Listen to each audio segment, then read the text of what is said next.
सुन मेरे बच्चे, आज मैं जब द्वारका माई में बैठा था ना, तो तुझे बहुत याद कर रहा था। बहुत तेरी याद आ रही थी। जैसे तू मुझे याद करती है, उसी तरह मैं तुझे याद करता हूँ मेरे बच्चे। और मुझे पता है तू क्या सोच रही है। तू यही सोच रही है ना कि मैं अपने बाबा को खाना खिलाऊं। तो तू सही सोच रही है। 2 दिन बाद मैं तेरे घर खाना खाने आ रहा हूँ मेरे बच्चे। ध्यान रखना, मैं तेरे घर खाना खाने आ रहा हूँ मेरे बच्चे। जो तू मन में सोचती है ना, वो मैं ज़रूर पूरा करता हूँ मेरे बच्चे। तूने सोचा कि मैं अपने साईं को खाना खिलाऊं, तो बस मुझ तक तेरी बात पहुंच गई और मैं तेरे पास जल्दी से जल्दी पहुंच जाऊंगा 2 दिन बाद तेरे घर खाना खाने के लिए। जब मैं द्वारका माई में सभी भक्तों को खिचड़ी खिलाया करता था, तो मुझे उन भक्तों की याद आती थी जो भक्त मुझे दिल से याद करते हैं, दिल से मानते हैं और मुझे ही सारा दिन स्मरण करते हैं। मैं उस वक्त उन सभी भक्तों की याद करता हूँ। मेरे बच्चों, मुझे सिर्फ तुम्हारा प्यार चाहिए। जो तुम्हारे आंसू निकलते हैं ना, वही सच्चा प्यार है। जब तुम्हारे आंसू निकलते हैं ना, तो मैं पिघल जाता हूँ, मैं बेबस हो जाता हूँ कि मेरा भक्त बिलख बिलख कर रो रहा है, तो मुझे उसके पास जाना चाहिए। जिस वक्त भी तुमने मुझे याद किया है, मैं तुम्हारे पास पहुँचा हूँ मेरे बच्चे। हमेशा पहुँचता हूँ। ये मत कहना कि मैं तेरे पास नहीं आता हूँ। मैं द्वारका माई में 1000 भक्तों के साथ रोज बैठता हूँ, लेकिन जब तुम मुझे याद करती हो तो मैं तुरंत तुम्हारे पास पहुँच जाता हूँ।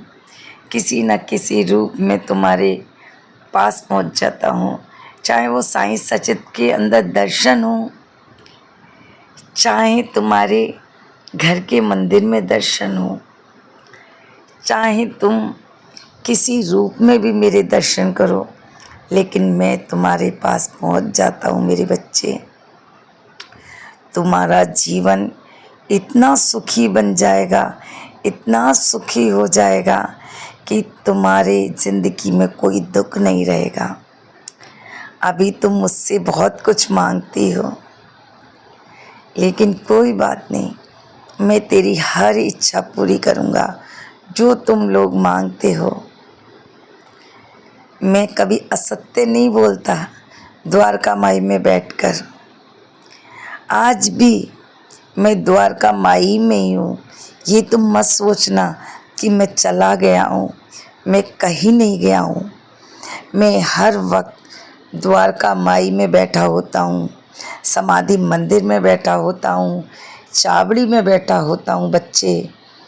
कभी भी तुम देख लेना, जब मुझे तुम निगाह भर के देखोगी ना, तो मैं तुम्हें नज़र ज़रूर आऊँगा।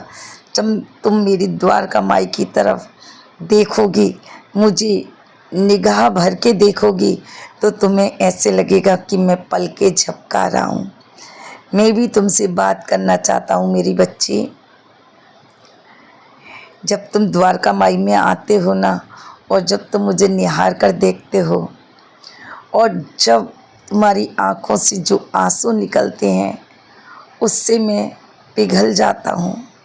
ऐसा लगता है कि बस तुम्हें मैं अपने गले लगा लूँ, तुम्हारे पीठ पर थपथपाऊँ और तुमसे कहूँ कि तुम अकेले नहीं हो, तुम्हारा साईं तुम्हारे साथ है। तुम्हारे माँ बाप भाई बहन जिस भी रूप में तुम मुझे मानते हो, वो तुम्हारे साथ है। चिंता क्यों करते हो? तू अकेली नहीं है। अगर तेरे सिर से तेरे बड़ों का साया चला गया है, तो क्या हुआ, मैं तो तेरे साथ हूँ, क्यों परेशान है। जहाँ जहाँ तू जाता है वहाँ वहाँ मैं तेरे साथ होता हूँ। और हाँ, डर क्यों जाता है तू, बता मुझे। तू ये मत समझना कोई और है, मैं साईं हूँ। मैं तेरे आसपास इसलिए रहता हूँ कि कोई भी चीज़ तुझे छू ना सके। हमेशा तेरे ऊपर ब्लेसिंग रहे, हमेशा मेरा आशीर्वाद तेरे साथ रहे। मेरे बच्चे, जल्दी जल्दी से तुम मेरे पास आओ।